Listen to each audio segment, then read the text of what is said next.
વિદ્યાર્થી મિત્રો કેમ છો બધા મજામાં ને?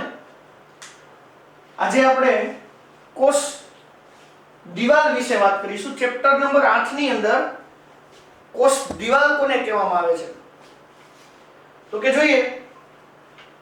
અહીંયા તમને એવું કીધું છે કે ફૂગ અને વનસ્પતિ રસપટલની બહાર આવેલ નિર્જીવ દ્રઢ રચનાને કોષ દિવાલ કહે છે. ફૂગ અને વનસ્પતિ કોષના રસપટલની બહારની બાજુએ આવેલ એક નિર્જીવ અને દ્રઢ રચના જોવા મળે ને, આ રચનાને આપણે કોષ દિવાલ કહીએ છીએ. સપોઝ કે અહીંયા હું આકૃતિ દોરું છું, આ એક કોષ છે. સપોઝ કે આ ફૂગનો કોષ છે અથવા તો વનસ્પતિનો કોષ છે. એના કોષ રસપટલની બહારની બાજુએ એક નિર્જીવ એવી આવી દ્રઢ રચના જોવા મળે. આ નિર્જીવ દ્રઢ રચના જે જોવા મળે છે, આ રચનાને આપણે શું કહીએ છીએ? કોષ દિવાલ. હવે તમને કોષ દિવાલના કાર્ય કીધા છે. કોષ દિવાલના કેવા કાર્ય હોય છે તો કે જુદા જુદા કોષ દિવાલના 5 કાર્ય તમને આપેલા છે. કોષને આકાર આપવો. કોષ દિવાલનું પહેલું કાર્ય શું થયું તો કે કોષને શેપ આપે છે, આકાર આપે છે. કોષનો આકાર આખો કેવો આકાર બનાવવો એ નક્કી કોણ કરે છે? કોષ દિવાલ. બીજું કીધું છે કોષને યાંત્રિક નુકસાનથી બચાવે છે. મતલબ કે કોષ ઉપર કોઈ પણ જાતનું યાંત્રિક નુકસાન થતું હોય તો આ નુકસાનની સામે કોષને શું આપે છે? રક્ષણ. અને કોષના યાંત્રિક નુકસાનથી કોષને બચાવી રાખે છે. કોણ? કોષ દિવાલ. ત્રીજું કીધું છે ચેપથી રક્ષણ આપે છે. કોષ ઉપર કોઈ પણ વસ્તુનો ચેપ લાગવાનો હોય તો આ ચેપની સામે એની નિર્જીવ અને મજબૂત કોષ દિવાલ કોષને ચેપથી બચાવે છે. ચોથું કાર્ય કીધું કોષો વચ્ચે સંપર્ક બનાવી રાખે છે. સપોઝ કે એક કોષ છે, આ બીજો કોષ છે, તો આ બંને કોષો વચ્ચે સંપર્ક બનાવી રાખવાનું કાર્ય કોણ કરે છે? કોષ દિવાલ. કે બે કોષ વચ્ચે સંપર્ક બનાવી રાખે છે. ત્યાર પછી કીધું છે અનિચ્છનીય મહાણુઓથી કોષને અવરોધન પ્રદાન કરે છે. અનિચ્છનીય મહાણુ એટલે કેવા? તો કે જે વધારાના અણુ છે, જે કોષને એની આવશ્યકતા નથી, આવા અણુઓ કોષ ઉપર આવી રીતે આવે તો આવા અનિચ્છનીય મહાણુઓને કોષની અંદર દાખલ નહીં થવા દે. કોષ દિવાલ આવા અનિચ્છનીય મહાણુઓથી કોષને શું આપે છે? રક્ષણ આપે છે. પછી અહીંયા તમને એવી વાત કરેલી છે કે લીલ અને વનસ્પતિ બંનેની કોષ દિવાલની અંદર જુદા જુદા અમુક ઘટકો રહેલા છે. તો કે કઈ કોષ દિવાલમાં કેવા ઘટકો રહેલા છે એના વિશેની વાત તમને કરેલી છે. તો કે લીલની કોષ દિવાલ સેલ્યુલોઝ, ગેલેક્ટન્સ, મેનોજ અને કેલ્શિયમ કાર્બોનેટ આવા 4 પ્રકારના ખનિજોથી બનેલી હોય છે. લીલ કહેતા કે શેવાળ. તમે નદીમાં અથવા તો કુંડીમાં કે જે શેવાળ થઈ જાય એને આપણે લીલ કહીએ છીએ. આ લીલની કોષ દિવાલ શેની બનેલી હોય તો કે સેલ્યુલોઝ, ગેલેક્ટન્સ, મેનોજ અને કેલ્શિયમ કાર્બોનેટ આવા 4 પ્રકારના ખનિજો ભેગા મળી અને લીલની કોષ દિવાલ બનાવે છે. જ્યારે વનસ્પતિ કોષની કોષ દિવાલ શેની બનેલી છે તો કે સેલ્યુલોઝ, હેમિસેલ્યુલોઝ, પેક્ટિન અને પ્રોટીન આ 4 પદાર્થો ભેગા મળી અને વનસ્પતિની કોષ દિવાલ બનાવે છે. બરોબર યાદ રાખજો, આડાહુડું ન થઈ જાય. તમને એવું પૂછે કે લીલની કોષ દિવાલ શેની બનેલી છે તો કે સેલ્યુલોઝ, ગેલેક્ટોન્સ, મેનોજ અને કેલ્શિયમ. જ્યારે વનસ્પતિની કોષ દિવાલ સેલ્યુલોઝ, હેમિસેલ્યુલોઝ, પેક્ટિન અને પ્રોટીનની. તમને એમસીક્યુ કે ખાલી જગ્યા પૂછાય તો તમને પૂછે કે લીલની કોષ દિવાલ શેની બનેલી છે તો આ 4 ખાલી જગ્યા અને વનસ્પતિની કોષ દિવાલમાં આ 4 તત્વો. બરોબર છે? તો ક્લિયર બધાને? ત્યાર પછી તમને એવી વાત કરેલી છે કે વનસ્પતિના તરુણ કોષમાં પ્રાથમિક કોષ દિવાલ છે.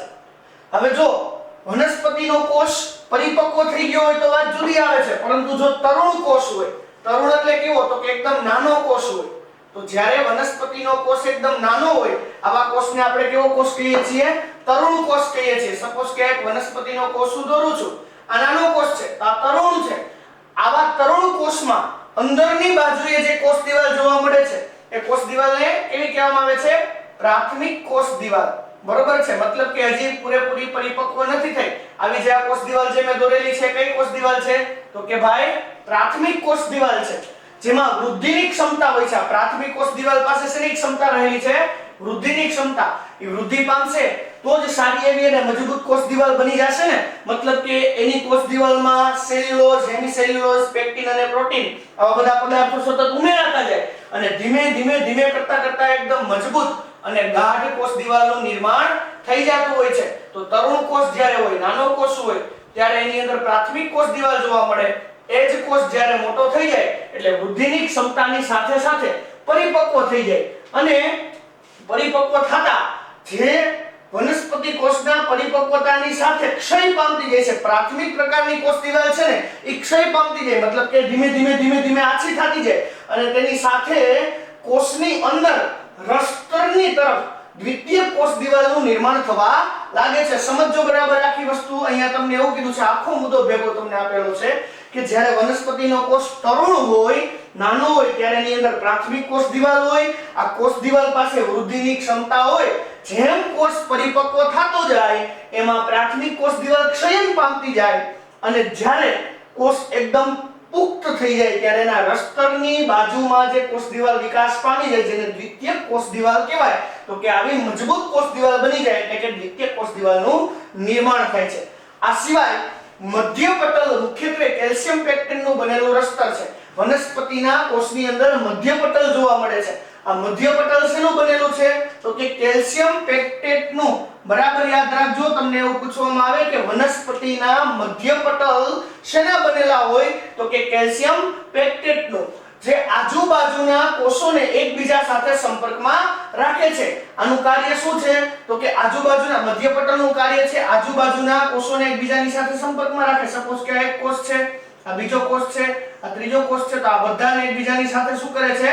સંપર્કમાં રાખે છે, જોડીને. બરોબર છે? તો કે આજુબાજુના કોષોને એકબીજાની સાથે સંપર્કમાં રાખવાનું કાર્ય કોણ કરે? તો કે કોષનું મધ્ય પટલ, જે શેનું બનેલું છે? કેલ્શિયમ પેક્ટેટનું.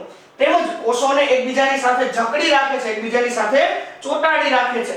કોષ દિવાલ તેમજ મધ્ય પટલની આરપાર રહેલા કોષરસ તંતુ આજુબાજુના કોષોના કોષરસને સંપર્કમાં રાખે છે. હવે તમને એવું કીધું છે કે કોષ દિવાલ અને મધ્ય પટલ એની આરપાર રહેલા કોષરસ તંતુ. સપોઝ કે અહીંયા તમને હું 2 થી 3 જુદા જુદા કોષ બતાવું. આ એક કોષ, આ બીજો કોષ. હવે આ બે કોષ છે તો એની કોષ દિવાલ અને મધ્ય પટલની વચ્ચે કોષરસ તંતુ જે જોવા મળતા હોય આવા, તો આ કોષરસ તંતુનું કાર્ય શું છે? તો કે આ કોષરસ તંતુ એકબીજા કોષના કોષરસને એકબીજાની સાથે સંપર્કમાં રાખે. કોષની વચ્ચે રહેલા રસને આપણે કોષરસ કહીએ છીએ. તો આ કોષરસ તંતુ એકબીજાના શું કરે છે? સંપર્કમાં રાખે છે. તો અહીંયા આપણે કોષ દિવાલની વાત પૂર્ણ થાય છે. ફરી એક વખત એવું કીધું કે ફૂગ અને વનસ્પતિના રસપટલની બહાર નિર્જીવ દ્રઢ રચના જોવા મળે. આ રચનાને આપણે કોષ દિવાલ કહીએ છીએ. પ્રાણી કોષમાં આવી કોષ દિવાલ હોતી નથી. બીજી વાત એવી કરી, એના કાર્ય શું? તો કે મુખ્યત્વે 5 છે. કોષને આકાર આપવાનો, યાંત્રિક નુકસાનથી બચાવવાનો, ચેપથી રક્ષણ આપવાનો, કોષ વચ્ચે સંપર્ક રાખવાનો અને અનિચ્છનીય મહાણુઓથી બચાવવાનો. ત્યાર પછી એવી વાત કરેલી છે કે લીલની કોષ દિવાલ તો કે સેલ્યુલોઝ ગેલેક્ટન્સ, મેનોઝ અને કેલ્શિયમ કાર્બોનેટની બનેલી, જ્યારે વનસ્પતિની કોષ દિવાલ સેલ્યુલોઝ, હેમિસેલ્યુલોઝ, પેક્ટિન અને પ્રોટીનની બને છે.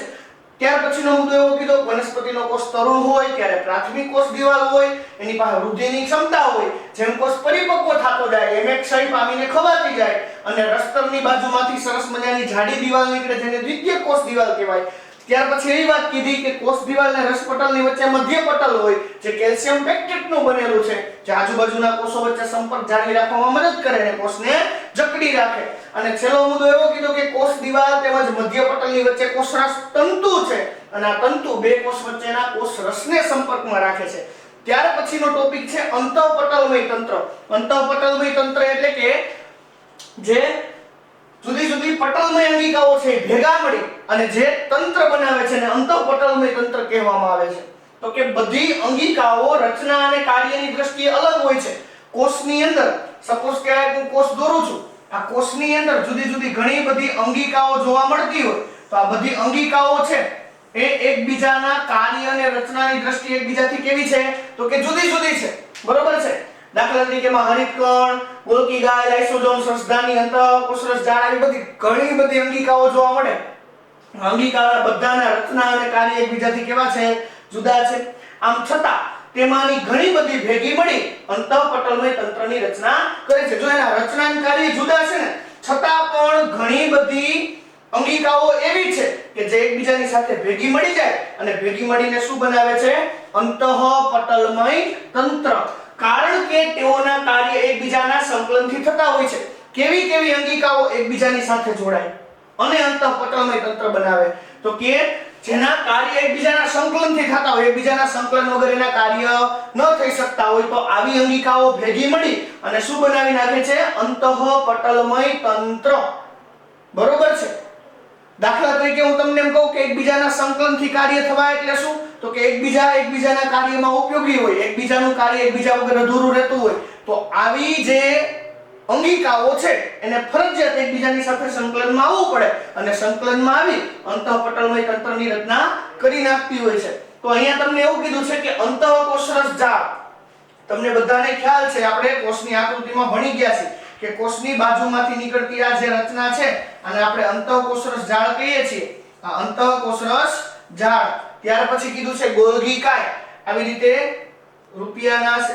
જબલાના થપ્પા જેવી જે રચના પડી છે, કોથળી જેવી, જેને કહેવામાં આવે છે ગોલ્ગી કાય. પછી આવી વાટકી આકારની જે રચના છે એને આપણે શું કહીએ છીએ? લાઇસોઝોમ્સ. અને વનસ્પતિ કોષમાં મોટો આવો પહોળો ભાગ છે જેને આપણે શું કહીએ છીએ? રસધાની.